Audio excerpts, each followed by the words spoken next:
prepared to do that. Well, we have not. All right. Well, we're online.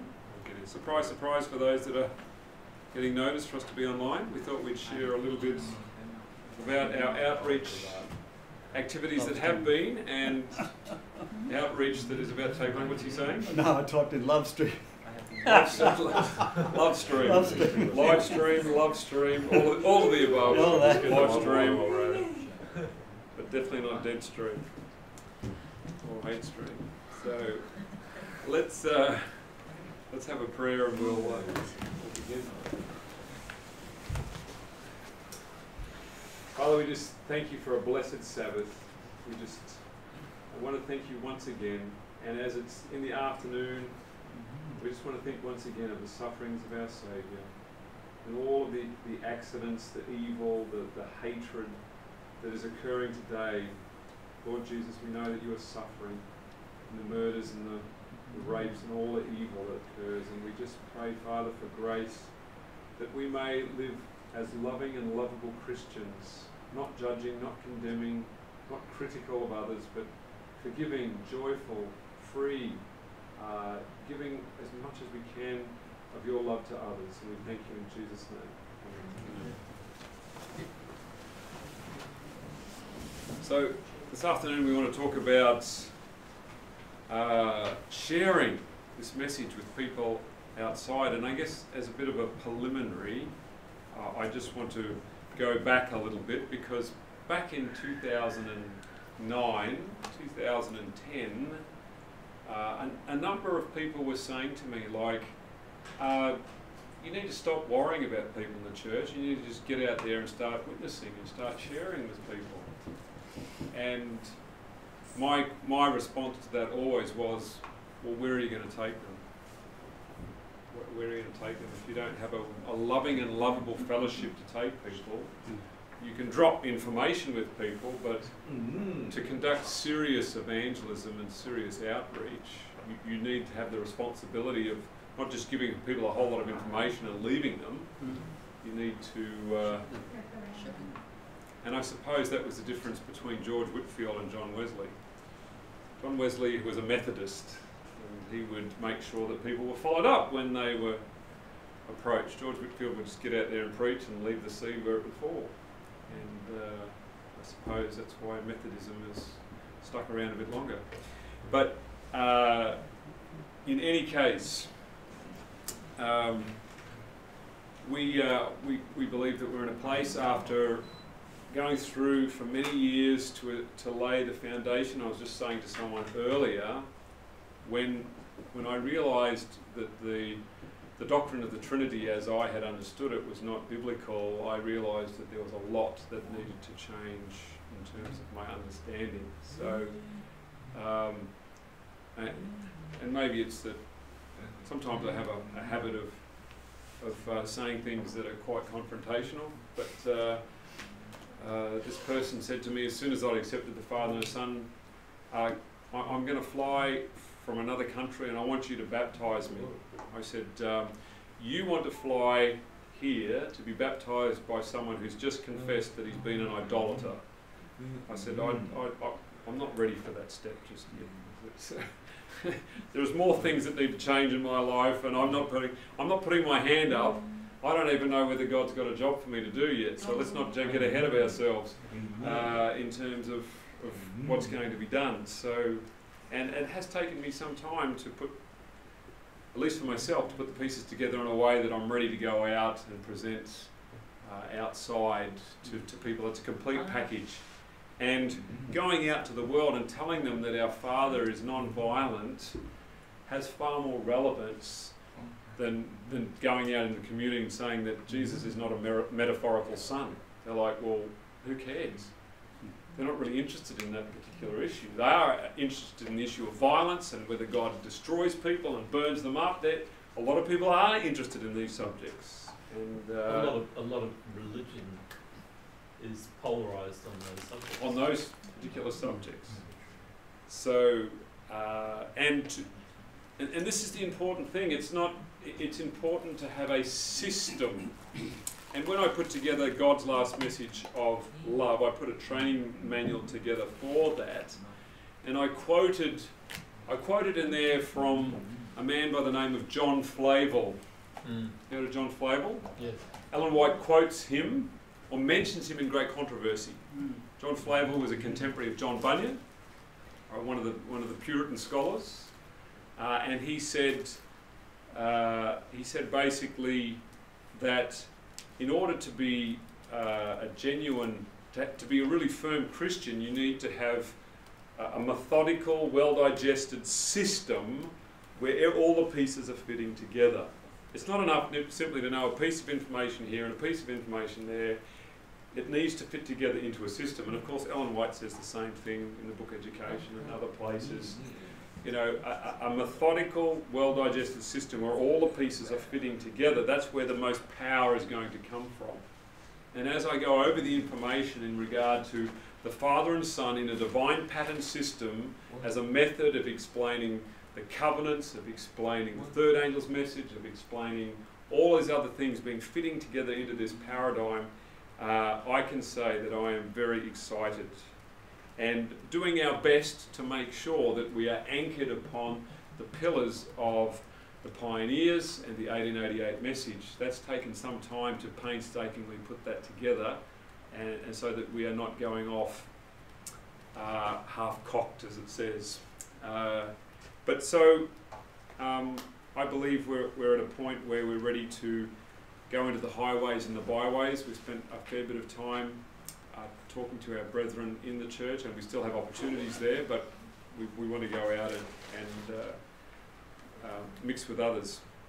And so we did a bit of this last year. I think it was in Pentecost. We went out. Yeah, you went out. Yeah. Was that just around here? Just around here. Yeah. And we had, well, I went with Fiona. We had really good response. Do we know any of those people that took those books, and if We hadn't gone back. I thought I would go back this afternoon, but obviously not. Do you have the names and addresses of people that? I know the street I went to. Okay. That's Fiona and I did a certain area. Yeah. Paul, he would remember where he went. I'm not sure who else went out. Be good to look at following those up. So yeah, Liam and Steph, was it? Yeah, went out the back here. Awesome. That would be good. So, and I think it was a similar survey to the one I've got here, but Ruben and Ben have been going out the past week, Couple of weeks. Last couple of weeks, and I would like for them to share with you a little bit of their experience and what they've found along the way. Yeah, we'll be keen to see your survey, because the survey we had was sort of a bit disjointed, and a lot of us were not know really what to do with it, so we just sort of put it aside and did our own thing. There you go. Perfect. And really, that's what you need to do. Yeah. need to fight in your own armour. Improve this armour. So the survey I've got, we can hand out the survey, this particular survey, if you want to have a look at it. I'll there's some there. I'll give those to you. I had some more. I had some more. We do have some more. Just one.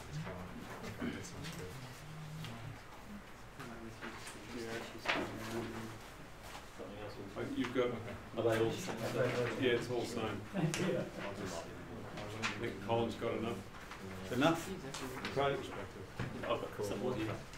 Okay. I'm sure you guys have seen this. Yeah. Laurel.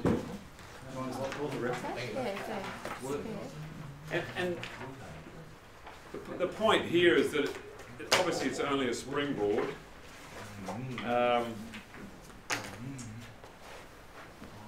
But I've just put here, just saying a little bit about where we come from. It's not a sale, we're not selling anything. We're not interested in any of that. We're just wanting feedback, asking permission for people for their time. All that's in there. And going to the issue of domestic violence, because that is an issue that is certainly becoming significant here in Australia. Now, is this? Oh yeah, no, that's this is the new one. That's right. I've updated statistics because some people found it interesting that 1 woman every week is killed in Australia through domestic violence, and that's 50 a year. And then if you escalate that, so that in Africa, it's 50 a day. 50 women a day are killed. And in Asia, it's the same, 50 a day. So, and we believe we've got a fairly significant domestic violence problem here in Australia. And it's obviously not just measured by death, it's measured by a lot of other things as well, in terms of incidents and things that take place. But and that's what, sorry, Adrian, some of the feedback that we've had in the community is dealing with like people that work in ED that have said those figures are way off. Like the situation is worse far than worse than so in Australia, it's more than 1 a week that are killed. Well, he was the gentleman we saw just diagonally across the road. That's Mitchell. Yeah. He was saying, I work in the ED. He goes, and the greatest, and particularly in the evenings, the greatest cases of physical damage to people that's coming in, Domestic violence. unreported domestic violence. He goes, and we know what domestic violence is. Yeah. He goes, and most of the cases that are coming through the door are domestic cases where the people are too frightened to say anything. So the statistics are far worse than what we're getting in the stats. So which was really good. A lot of unreported stuff. Yes, and that's been handy to sort of take that and say, well, in our community we have people that work in the ED, and they've indicated the following. So we're actually dealing with much bigger issues. Right. And it's not just men being violent to women; it's the other way around. There's one case in the court just last couple of days. She got that angry with her husband, been home late. She threw a knife at him and Killed him. killed him. That was before Christmas. Yeah, but the court case was just settled just recently. I'm saying it's this is more than just a male against female thing. This is a bigger underlying problem in the whole of society. Yeah, violence, the use of violence. Violence from whatever gender, it's just violence. Just using violence. And sadly, the facts will show that females in a relationship are higher than husbands and wives and higher than men with men. Women with women are the highest of all domestic violence. So there is in relationships. Higher There than is more domestic family violence and more damage done in lesbian relationships. I've never heard any of those type of statistics. Peter Janitsky told we Really? did a seminar with him and he had all the stats and facts. That wouldn't be popular to put that out, would it? No, not at all. Wow. Contrary to the agenda. Very interesting. So, and I'll get Ruben and Ben to come up, but we seem to be getting a very good connection on this point, and that when the suggestion is made is that is it possible that if we worship a God that at some point has had enough and then uses violence to resolve his problems, could that be having an effect on us as a community? And like, for some people there's a light bulb that goes on at that moment and then they're interested to read the book. So we are getting connection on that level, and that's for agape. For agape, yeah. For the book of agape. And there's obviously some that just don't see a connection. Yeah. Yes. Yeah. But for many, they're like, they see the connection and they're like, oh, I've never thought of that. As in, it's a thought that not many people have considered, that if you worship a deity that is loving to a point and then gets violent, and many human relationships are like that. They are loving to a point where they can't tolerate it anymore, and then they get violent to fix their... And that's only reflecting the God of Christianity and Islam and Judaism, and that's a powerful approach. Yeah. So I'll ask Ruben and Ben to come up and share a little bit more.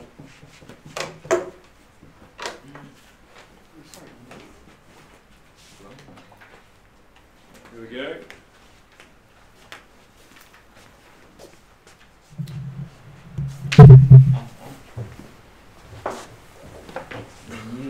Good afternoon, everyone. So quiet. We can change that. Don't change it too much. I've got this voice.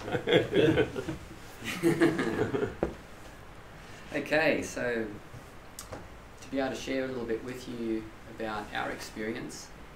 I know from my own experience now, the time that Ben and I have spent going from door to door, one has been in our association with the actual people themselves rather than and I'm not saying this in an oppositional sense,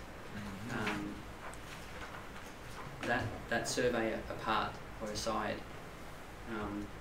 when I used to take part in an ADRA appeal or whatever it is, I sort of wanted to get the whole thing over and done with as quickly as possible. Or if you go at the door and you get rejected on the door, you sort of want to quickly move on to somewhere where it's successful. And there's something about this message, particularly in relation to the character of God, that I'm finding really beautiful, is that we're going into the community and they're actually our brothers and sisters.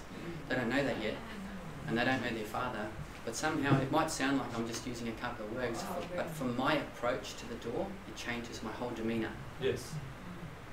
Because these are people who don't know their Father. They don't know our Father, as we have learnt. And it's in our best interest, because it says to us that God is not slack, as some men count slackness, but is long-suffering toward us, not willing that any should perish, and that includes our brother and sister that is behind those doors.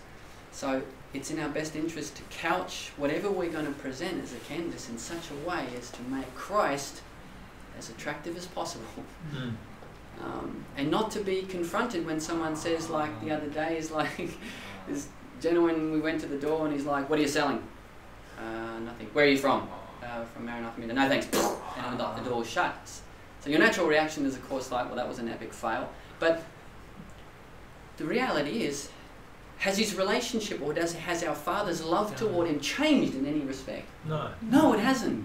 So in that particular opportunity to get him to meet his Father, that didn't take place. But our demeanour had an impact. Whether we saw it on it, it did. Because if we were to see him again, he might react different. And that's why I shared this morning my experience with Donna.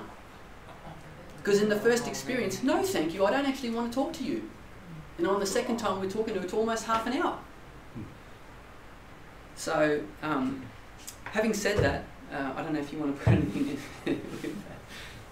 Yeah, I mean, what Ruben is saying about what is our, why are we doing what we're doing? What's really at stake here? What are the implications? I mean, do we believe we have a gospel, like the gospel? Not, I mean, I know that we do, but our feelings would suggest otherwise sometimes, but what has this done in our own lives? Has this not changed our lives, improved our marriages, given us hope when otherwise we've just felt in complete despair? And so, when in prayer has been huge in this process for us, going and praying, and with Adrian a lot of the time too, all three of us just getting down on our knees and praying, and then going out, and then even in the process, because the first 2-3 days especially, we noticed a pattern, and Ruben kind of touched on this as well, that before you have the beautiful experience, before the child is born, the woman travaileth, right? So there's a travail, and again, it's God is allowing that to happen in us so that we can just fully remember, where is our dependence? Does our Father really indeed provide for all things? Are His promises sure? So He allowed that, and so every time we would go out, we would have that test, like the first 3, 4, 5, 6 houses sometimes. There's nobody there at all, or they're no's, not interested, or whatever. So the persistence in just, again, was like, one of the occasions, like, let's pray. So we just prayed, and then we went, and then from that point on, it just started improving. Doors started opening, exchanges with people they were much friendlier, open, and that happened. I mean, it happened the same way every time. So we're learning, that there's a pattern there. Again, you don't just arrive in the new covenant. You have to go through from the old through to the new. And so it's the same experience that we've had. And so I'll just let you build off of it, go with that where you want to go. No questions yet? Nope. Cool. Just in regards to the survey that we have here, that you all have a copy of, it's been our approach in regards to the survey itself, because you can read the survey out if you like. In our approach, it's sort of come to our awareness that a couple of things. One is that as we're presenting some of these points to people in regards to things that are taking place in the community, some people are actually responding on a personal basis. There are no problems in my relationship. Yeah, no, this household's no violence. Exactly. Yeah. So they're hearing your words and they're hearing condemnation. So like, I'm here to fix your family problems. We don't have any problems. And one lady actually went out of her way to say to us, I have a really good marriage. In fact, my marriage is better than it's ever been. And we were sort of going, that's fantastic. Interesting. But what it's highlighting is that our approach, and Ben and I sort of had a bit of a debrief after that engagement. It's like, is there something wrong with what we're saying? That's giving someone the impression that we're actually saying, hi, we've come here to fix up your house problem, which is not what we've come for. So our approach, I'm not sure if I would say that we modified our approach, but we were very careful that when we go to a door, that we're actually giving, in our words, an impression to the person, as much as we can clearly do so, that we're interested in the welfare of this community of which you are a part. So even though there may not actually be violence in your household, Is it in the community? Guaranteed that it's in this community. And we're worried about that. So we're interested, Adrian. And we can, I mean, again, we can adapt it for every person, but typically my thought with the survey was, we are interested in your opinion on this subject. Yep. And I think a few times, you know, I mean, with anything, you can read something different ways, and so it's kind of a bit of a administration of death for the individual who's on receiving end of that, because in that, you know, in a split second in your mind, you're like, well, what's my household like? What's my marriage like? And I think if somebody's really wrestling or grappling or feeling a bit insecure, and it, you know, if we haven't conveyed it clearly enough, then you get a response potentially like that woman gave us. Yeah. We're not selling marriage improvement tapes. Yeah. No. Yeah. No. So that was certainly something that I took out of the experience that we've had on these number of occasions now, as a significant concept in my mind. That is that I'm approaching my brothers and sisters. I am wanting to let them know that I have a vested interest in the welfare of the community, and the grounds upon which we're doing that is through this channel, Maranatha Media, an organisation that develops resources for the purpose of trying to provide information to help people in relationships, community relationship building based on a biblical principle. And then we're actually just asking those people if they would offer us 5 minutes, maybe 10, just to do a survey with them.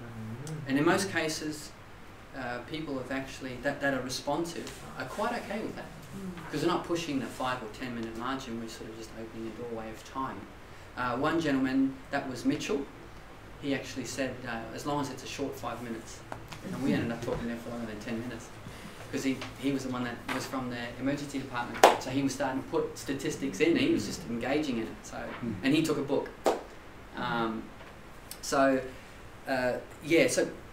once someone is demonstrating their interest in community issues, we've sort of found that once you're expressing some of the stats to them, that's where their sort of focus becomes a bit more realistic. They sort of start to wake up and go, wow. Some of them have sort of said, yeah, you know, I figure at least that. Yeah. So some are not surprised, and others are like, whoa. So do you know how many doors you would have gone to? Yeah, I would. Everything that's in pink is what we've been to. So we've done almost all of the area around Adrian. I'd say, what do you think? About 100 houses? 20 a day. Yeah, roughly that, 15 to 20 a day. And we've done about 6 or 7 outings, probably about 6 outings. So yeah, they're at about 100. 100. So you've given out 12 books in 100 houses. That's a good percentage. That's a very good Fantastic. percentage.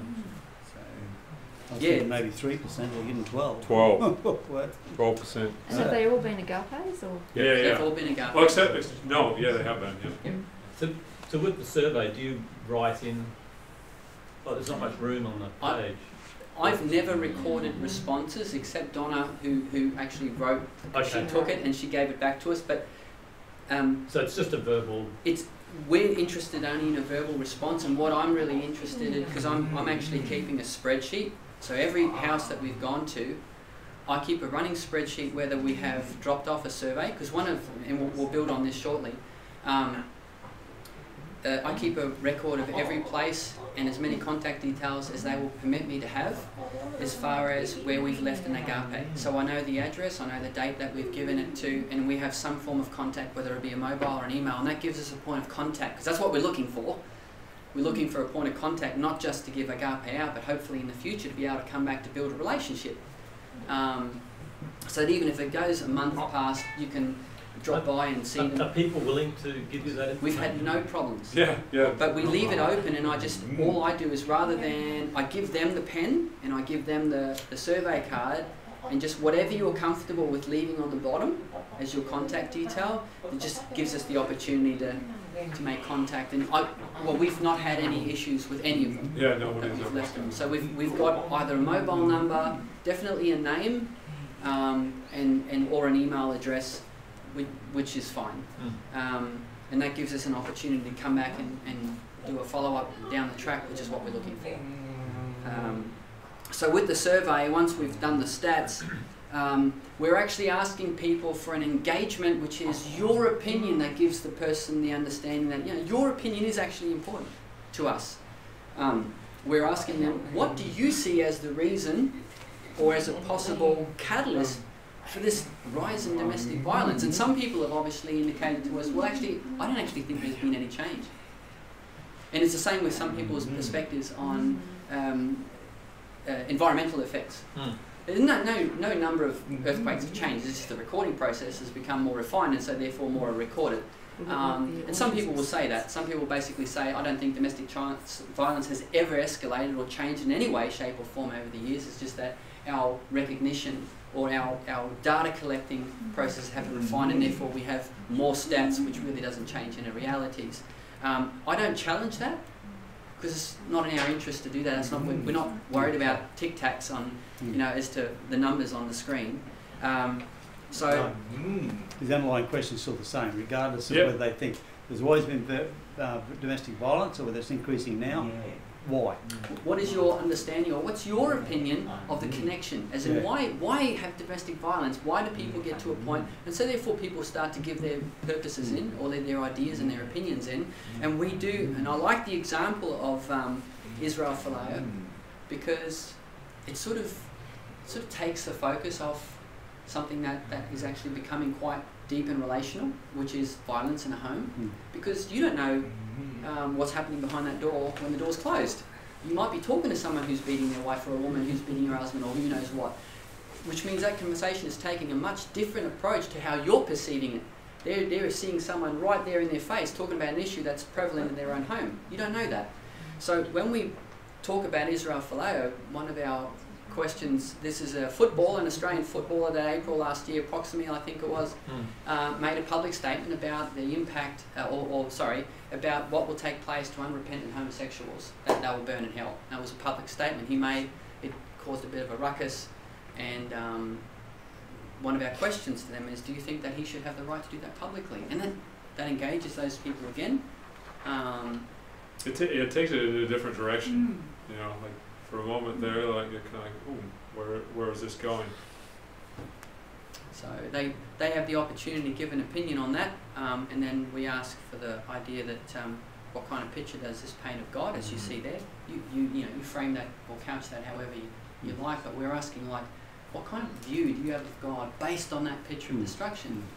And It's funny, I saw that too. I really like how Adrian did that, because we aren't the ones then that are directly introducing God into the equation of domestic violence. You know, Adrian used an example of another individual who's making statements related to their understanding of God. So it's good in that sense. It kind of, there's less, they might feel less pressure. And he is a household name. yeah, most people have heard of him. And most people know about this incident. Yes. Yeah. So yes, that's a real blessing. And the focus then is really to determine from that person, well, that's what we've been doing, whether we've been asking them at this point in regards to whether they are Christian or religious or non-religious, just to get some bit of feedback from that person. But certainly the point 3 on that page has been something that actually most people don't connect. Most people actually see Judaism, Islam and Christianity as 3 distinctly different religions. And the moment you actually pack them together, they say it's interesting that they all have essentially the same view of God. Because no matter what religion you pick, there's a guy at the end that's going to kill you. Unless it's Buddhism. Well, we're picking Judaism, Islam and Christianity. Because you're right, there's the self-improvement religions essentially don't teach that. Hinduism has a destroyer. Buddhism is ever increasing levels of perfection, right? Yes. Yeah. So you don't need to have anyone destroy it because you're just getting better. By emptying yourself. Yeah. So that's something that's actually, I found on a couple of occasions, you can just tell that the cogs are actually starting to turn on those people. That's been a real blessing for us to watch. And then just to separate out two different view, or the two different views that people have, whether Christian or non-Christian. And that's our stepping stone to saying, well, that as a non-Christian, it's your opinion or your feedback would be greatly appreciated in regards to some material that's been put together that is trying to reconcile a view of an appearingly angry God in the Old Testament with the many stories of destruction of people, whether it be flood, Sodom and Gomorrah, or simply the orders to kill people through the Old Testament, and the life of Jesus Christ. Now, if they're non-Christian, it's interesting how many people still know about those Old Testament stories. So they straight away they're connecting with that point, and then he's saying, and if they're non-Christian, Ben and I have on a number of occasions simply just connected with the idea that, you know, the man Jesus Christ, who claims to be the Son of God in the New Testament, also says that if you've seen me, you've seen the Father, and the Bible records nothing violent about him. Never killed anyone. And this book is an attempt to reconcile those two views to show that they are actually one and the same character. And that, of course, sparks interest. Well, it has in those people that we've spoken to. With those who we've been able to engage in a conversation with, I think, Ben, if that would be correct, the majority have taken a book. Yeah. There'd be very few that actually then said no. We've only, the other day, Ben was just mentioning him this morning, I think his name was Ian. Okay. That was the old gentleman at Conadilla, who we had a discussion with him. He just said basically, I think that I've been a pretty good person, and when I see the guy face to face, I don't reckon he'll have a problem letting me in. That was his sort of viewpoint. He said, I'm not straight out Christian, and no, I'm not really interested in reading that. But well, it's okay. It's not a problem, because I do believe that there will be an opportunity to meet that person. And one thing that Ben and I have endeavoured to do in our engagement with people such as that is to, based on the message that we're growing in, is the idea that if we don't carry with us a spirit of aggression and we're trying to force an item onto an individual, we're still carrying with us an atmosphere of peace. So that, whether he acknowledges that or not, he is going to have a good experience out of meeting us at the door. There was nothing angry, there was nothing violent, which means when we see him in the future, there's no reason for him to be apprehensive in the engagement. And that's what I'm praying for, is the fact that we may see that man again, and have an opportunity to talk to him. And one more thing I would probably just add is we oftentimes, after the time that we've had, we go for a small walk around the community just to sort of debrief, wind down a little bit. And there's a gentleman with 2 pugs that meets us almost every time. I don't know, somewhere. And I've been as keen as mustard to engage this man at some point. And every time we walk past, it's just trying just to get that extra second word in or whatever it is. And last time we passed him, it's, you know, it was just like, man, it's like we know you already. We pass you almost every time that we go for a walk. And I just, you know, it's my conviction that just in the continual engagement and the kindness, and not trying to nail someone down at that moment, that, you know, they'll relax. And that sooner or later, at some point down the track, we do get a conversation with that one person. So that's, I don't know if you want to add something more, Ben? We went to Lamington National Park for a day and a half, and it was toward the evening time, and we we had a spot that was a bit tucked away, and there were open spots, there were tent sites, and so we just put ourselves up on there with some chairs. Just this is, you know, sun starting to set, and Ruben had the guitar, and so we're playing and singing, and this other, I don't know, younger couple, 30s probably, they roll up and they get their spot set up, and then from Holland, yeah, they were just here on a work visa, and this is their holiday time, and so they're touring around and having some fun, and so they get out, you know, they get out of their ride or whatever, and the man, he came up and just started watching. Ruben couldn't see him, but I could see him, and he just started watching us, and then 10 minutes later, then they set up their little dinner setup. They made their chairs and table and a burner, and they're just sitting there, you know, next to us, and they're just enjoying this music, and they're commenting on how they're really enjoying it. We could tell, like, they probably weren't Christian, but it was very clear what we were singing, that it was Christian. And so then the next week we prayed. We just prayed, like, you know, Father, we'd really like to be able to continue to talk to them. And the next morning, they're wanting to figure out where to hike, and so he comes over and strikes up a conversation with us. Ruben gives them a map, and then we start to pack up our site at this point, and they're coming by to get ready to go for a hike. And Ruben's in folding up the canvas tent, and we start talking, and I said, oh, you know, so how long are you guys here? And they said, oh, you know, we're here on a work visa, and, you know, we're just on our vacation time. And I said, what about you? And I said, oh, I'm from America, and I'm here doing some work addressing issues of domestic violence, and looking at the idea of, does the God that we worship, whether you believe in God or not, people's idea of God, does that affect our behavior toward others? And they were kind of like, whoa, you know, like, I've never heard anything like this before. So that didn't end with me giving them a book, but it was very clear to me, as is our experience has been thus far, that what we're sharing and how we're sharing this information, this is something that people haven't heard before. They haven't made these connections before. It's very fresh and new, and again, as Ruben said, with the spirit of a nonviolent God, sharing on a God who isn't violent, like that, it's opening doors, and we're having conversations with people who are, I mean, there's been a number of spiritualists, the people who are agnostic, people who are Christians, and it's really been refreshing. I mean, as much as it's been a blessing to those who we've been able to share with and share books with, I mean, we come out of this just that much more blessed each time. Amen. Amen. Alrighty. Well, thank you Thank you. for sharing. Absolutely.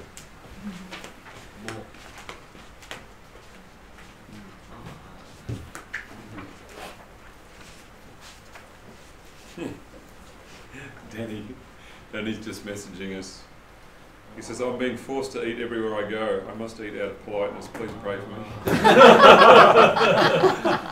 That is Asia, though, isn't it? Yes. He should know better than us. Says it's funny, but it's serious.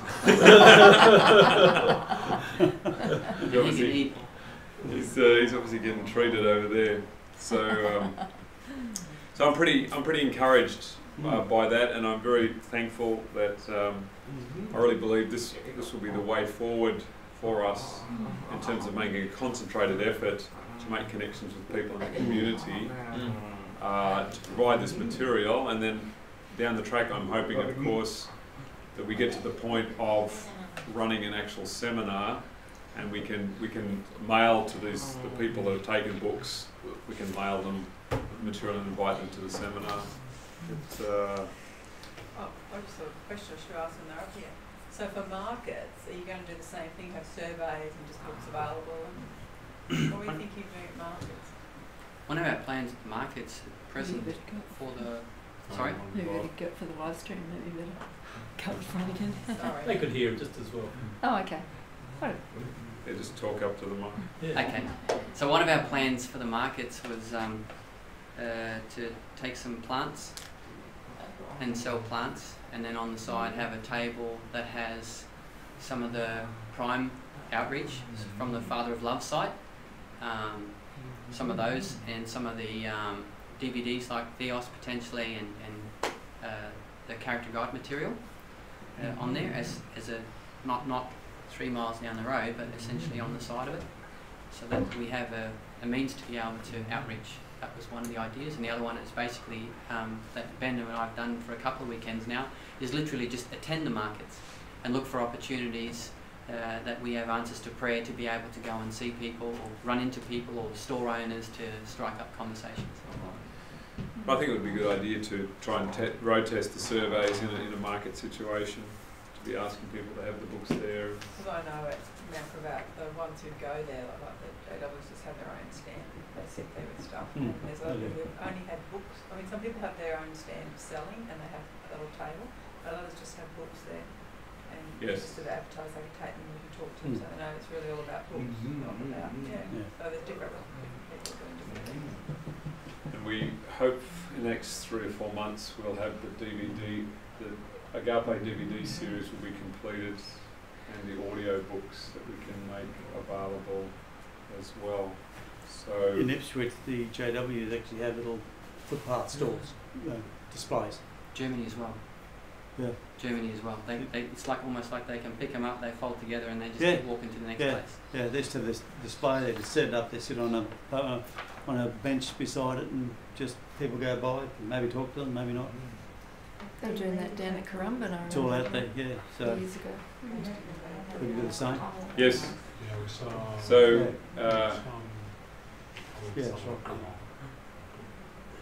so if any of you want to engage in this, we'd certainly welcome it. Yes, please.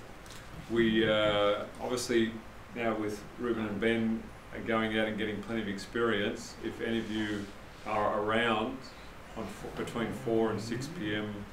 on an afternoon, everyone wants to come along, they can certainly do that. We do want to experiment with going out on Sabbath afternoons in a double portion of the Spirit, not when it's 33 degrees.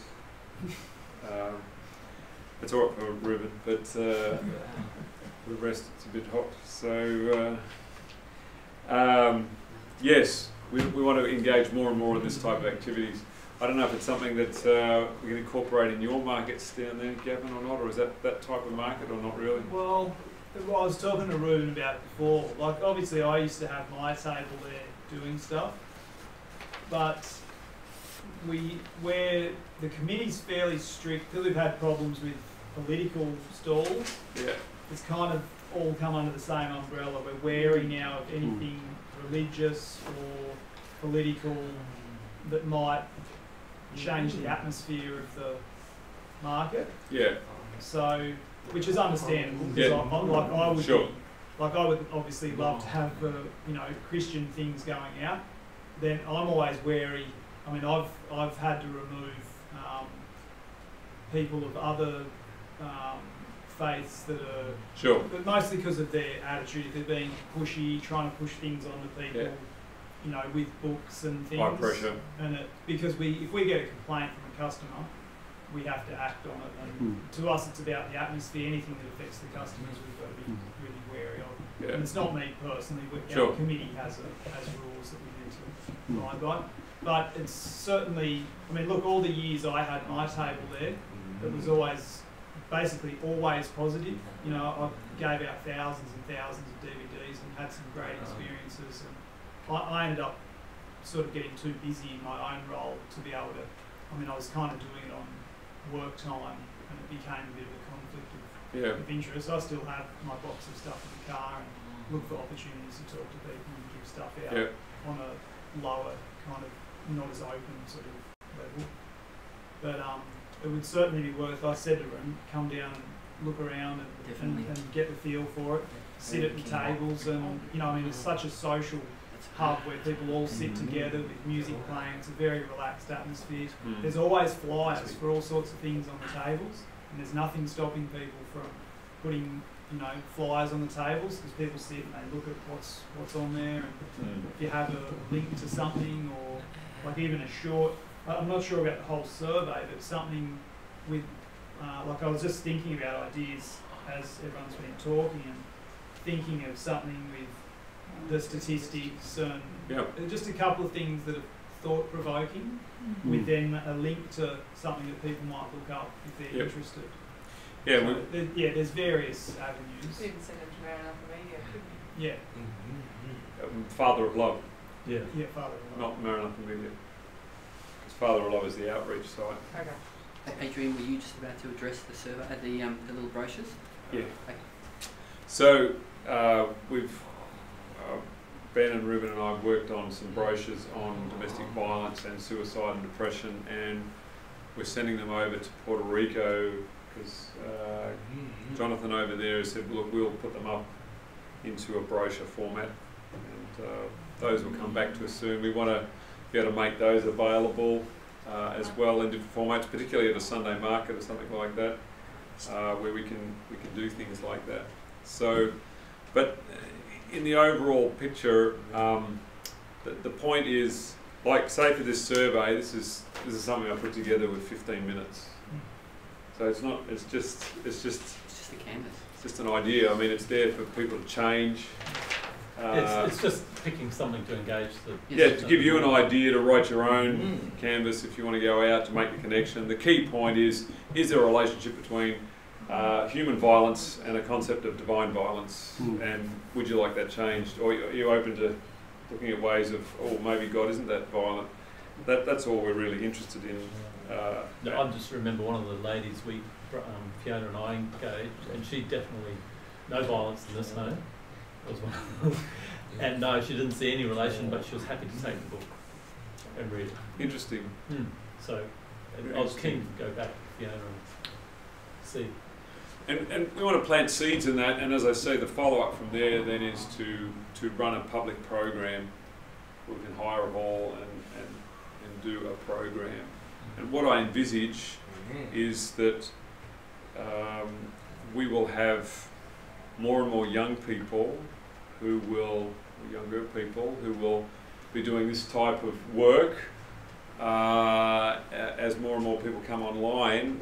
At this stage, of course, the donations are providing for the books so we can make them available. Obviously, we want to go back to places where books are being read, and if they're not interested, to reclaim those books as much as possible. That takes effort to do that. But once we get the audio books and the DVDs, we can get more. We can let more of that go. These cost about $5 a piece. When you're printing a little bit over $5 a piece, when you're printing in multiple thousands. But I believe that as we engage people in this way, as we invest in the community in this way, people from the community will start supporting this so that we can start doing these types of things. When Ben's going to South Dakota, we're wanting to replicate this in different places with different markets and different ideas, and just engaging on these issues of domestic violence and other things like that. That's the most pressing issue. I think we could go into the whole depression recovery type thing, but I think this is a far more easier entry point to get people directly onto the subject of God and our views of God. And I have found most people are happy to engage on this question, and everyone has an opinion on this that they're happy to express, vent whatever they feel on this particular subject. So, from my perspective, I'm keen to work on some feeder booklets to this. This is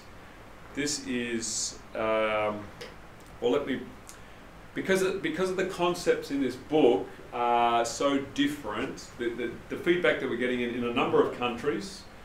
Diane was telling me this in Bulgaria. He gave this to a doctor. The doctor read the book the first time and he said, I understood absolutely nothing that I read in the book.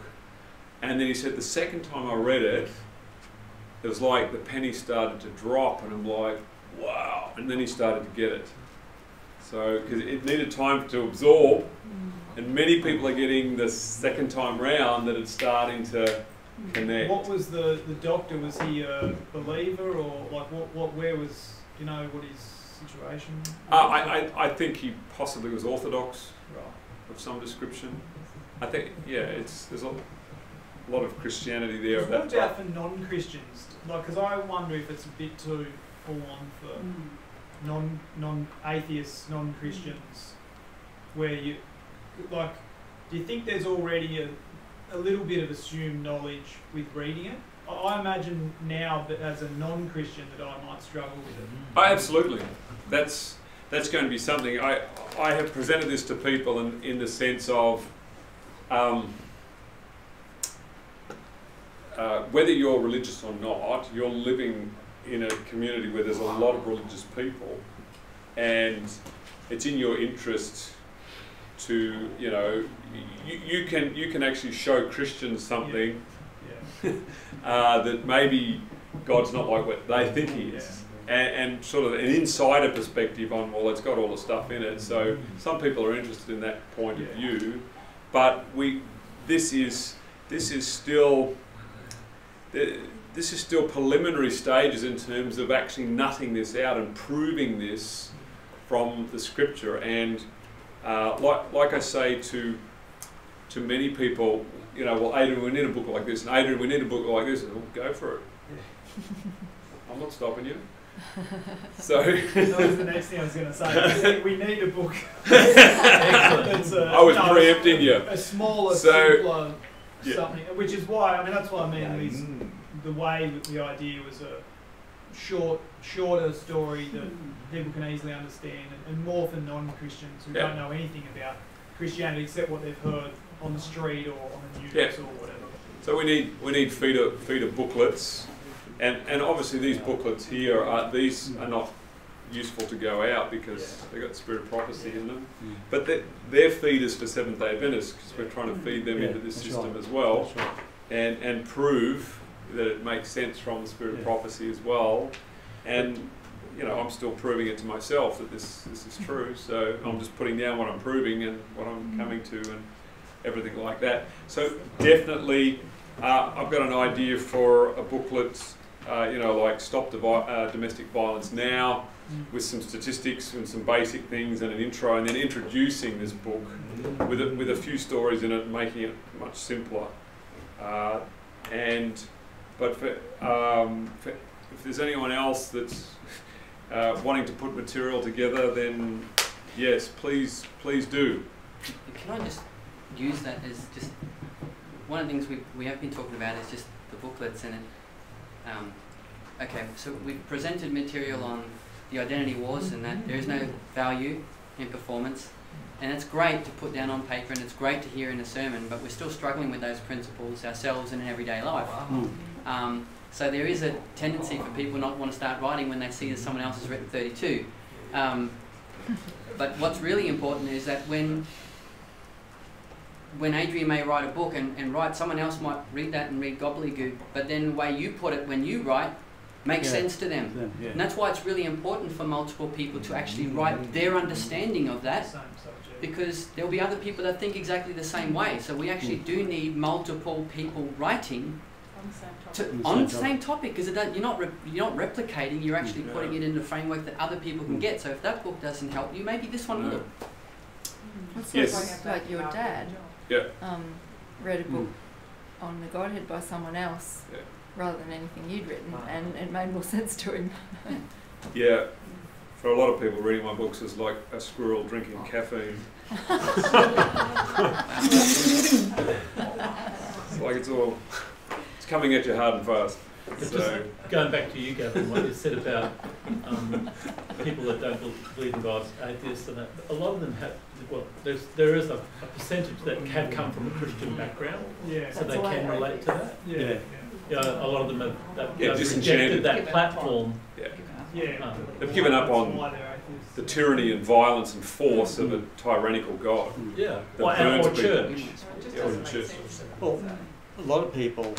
I mean, when I was at school, everyone went to Sunday school, so I went to Sabbath school. There's a lot of generation of our age. They all went to Sunday school. They had some sort of religion in their early childhood. Yes. It's the generation coming through, the X's and the Y's that possibly don't. But certainly the older generation, you'll find they have had some sort of introduction to Christianity somewhere. They all have the same concept of God, I can guarantee it. Amen. So and at this level, taking the book out is we are looking for someone, I guess, with this type of a book that has had a fair amount of life experience. They're pondering, they're trying to put pieces together. They have a knowledge of the history of the world to some level and war and what has taken place. the failure of the Christian churches, and yeah, this is the kind of book to get them thinking. For other people, we need a whole suite of books, but they're not books that I'm going to write, because, for instance, on the subject of the character of God, probably one of the best introductory books we have is the Pattern of God's Judgment, which Utah did a lot of the work on that book, because it's coming from a different angle, a different approach. You know, whereas a lot of the books that I'm writing are very conceptual. They really, you have to like clang, it hits you in the head because it's a completely new way of thinking. But that's just, when you are trying to break through darkness and coming to light, you have to have that type of material and literature. But then you have others that will come through and will fill out that stuff. So we are getting more authors on the website that are writing, and you know, Danny Brown is a great editor. We've got a lot of stuff come through, and I flick it through to Danny, and he edits it and gets it. That's how we worked with Pastor Aaron's in South Africa. His book on the statutes and the judgments, it was great. Danny did some work on it, and then I just added a little spice to it to give it a bit of zing, and yeah, we're doing well. So we're looking for more. And these last two with Dion. Yeah, with Dion Delchev. He's of course, he's written all these books in Bulgarian, so we've had them translated into English, and then, you know, Danny and I have gone through them and done some editing on them, and they've come up really well. So, but again, it's a different perspective, it's a different angle, and we're going to need a lot more material. And in the principle of divine pattern, I'm providing a lot of source material, but we need people that are going to channel and bring it down into bite-sized chunks in smaller pieces, because yeah, like many people have said, listening to your sermons are like standing in front of a fire hydrant, but it's just the way it is. So we try and break it down. That's why we have Identity Wars, and we have some of the other books that are far simpler, Divine Pattern of Life, and we can produce things like that. But I have a range of books that I still need to write in terms of, I suppose, anchoring the message. The next one will be called Crossroad, which is going into all the aspects of the atonement, the ever-present cross. Our whole understanding of the cross and the atonement is being transformed by the message, and I want to present something that's Bible only to present that kind of information. The other one, of course, will be more of the storyline book on escaping the Pentagon of Lies, which is going to cover all some of the key components of our message in terms of the state of the dead, the Trinity, the Sunday sacredness, covenants, and all that. I want to explain that in a storyline as to why these things are so important. And I think it's important for the movement to have that basis. So I'm going to be spending a lot of time working on those things, as well as a more systematic approach to the statutes and the judgments. We've presented some material on that, but again, Bible-only material, laying out our position on some of these key things. It has to be done. It's just the way it is, because what we're presenting is, a lot of people, well, what are you people about? What are you doing? So, and again, what the sad thing is, and it's just the way it is, that there are many people, particularly in the Father and Son movement, they've never read Identity Wars, they've never read Life Matters, they've never read Return of Elijah, which are, you know, the base documents of a lot of what we're looking at here. And if you understood the principles in those books, it would make a lot more sense what we're saying. But we just go straight to, you know, Genesis 6:7. God says, "I will destroy them." Get it? So, yeah, there's not much you can do about that. So, Adrian, make sure that you take into consideration the principles that the opposition is teaching. If it doesn't put that down, it's failing. Ian, I like to use affectionately what I call the alabaster approach. That if I bring a box of alabaster and they snort that, you're going to get opposition big time. But, you know, it's like when Judas smelt that smell, you got opposition straight away. Well, when I asked the Pentecostal, why do you keep Sunday? He said, because the Bible teaches that every day is the Sabbath. Now, if it doesn't put him down over that, Well, I guess, Ian, I don't want to put people down. I just, if they can see that I'm you know, I'm being blessed in what I'm learning and I'm growing through that process, I want to win them in that way. And they go, you know, what juice is this guy on? Everything like that. So. Yeah, well, what, and I said, well, what do you use in the Bible for that authority? And he said, because the seventh day has no day, beginning or end. So every day is the Sabbath. There you go. Well, praise God. So he doesn't do any work. Yeah. So all I can say, Ian, is that I like to try and win people by positive rather than destroying another person's belief system. But, you know, as I typically find as I'm going along in my presentations, when people suddenly, the penny drops as to what I'm saying, and I certainly had that when I was in the United States, and I was speaking to a group of evangelicals about this, and I was talking about the character of God, and I was just going very stepwise, very slowly, and all of a sudden the penny dropped. And they were up like, are you? it got pretty intense there for a bit. So, but in the meantime, we'd connected with several people, and a lot of them took books and materials, and hopefully we'll get some results out of that. So, yeah. So certainly pray, if you have the opportunity to pray around between 4 and 6 in the afternoons, please remember the guys when they're going out. Yes, please. Soon we'll be doing some Sunday-based stuff, and what we generate out of that, we hope we can replicate that in some different countries as well. And as I say, it is ambitious in the sense that we are offering the materials, we are offering them freely to people, because we believe the message is powerful enough to support itself in the end, and it will draw out people. It's risky, you know, but I guess you take the position that the reason you would demand resources for this is you don't have enough confidence in the message itself to provide for itself. And I know there's different views on that and different understanding. It's just that I believe that God has given us a message so precious that it will provide for itself. I don't have to demand money from people, you know, and second guess the message by saying, well, I need at least this amount of money to cover my costs because, you know, I don't want to lose my money. I want to invest in people and see that, you know, that the investment comes back. Just want to add too that, you know, we'll have more feedback as we go back to homes that we've given books to and dialogue with them, or you know, whatever exchanges that we have, and also Ruben and I have found that when somebody says no, now's not a good time, I don't have time, or whatever, I'm not interested, that the survey is an option where we can say, well, can I leave this with you? And then we just come back another time and check with you. That's helped us in numerous occasions. Many people have been willing to take a survey even though they're not willing to talk. They don't want to spend the time. Yeah. And you know, we still need to produce a whole set of Bible study guides to be able to go into with people on these types of things. But I'm resisting the temptation to do those things myself. Praise the Lord. So don't be a James White.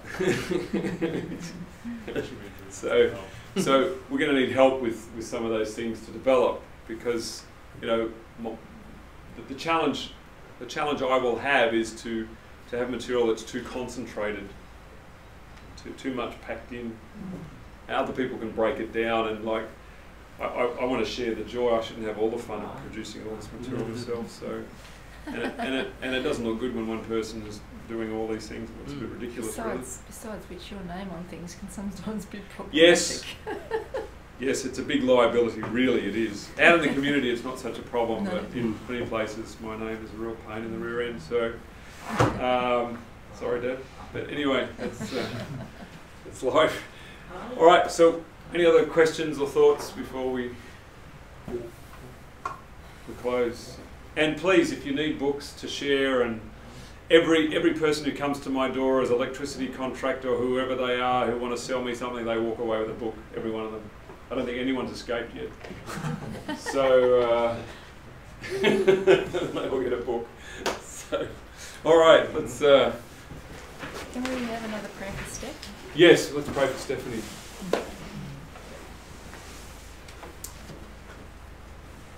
Father in heaven, we just thank you that you lead us step by step, and we thank you that we can come to this point where we're wanting to go to the people, directly to your children that don't know you, both in churches and out of churches. And Lord, I just pray that you would prosper this, and particularly the work that Ruben and Ben are doing, and that others would, that you would call to others to take up this work in markets, in homes, and we need more literature to be broken down, the points in regard to introducing the book Agape, and in simpler stories and simpler formats. And I pray that you would send us help to be able to do these things. And we just thank you, Father, that you are preparing us. We look forward down the track to be doing public programs, public missions, and sharing domestic violence issues and its relationship to God, and that you will help us in these things. And I thank you in Jesus' name. Amen. Amen.